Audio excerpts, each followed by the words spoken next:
মাছের মাথা দিয়ে দেখো মাছ, কাতল মাছ দিয়ে কচু রান্না করছি।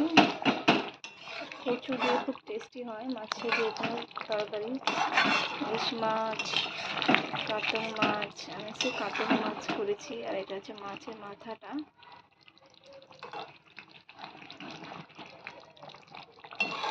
তোমরা কে কে পছন্দ করো মাছের মাথা দিয়ে? কমেন্ট বক্সে আমাকে জানিও।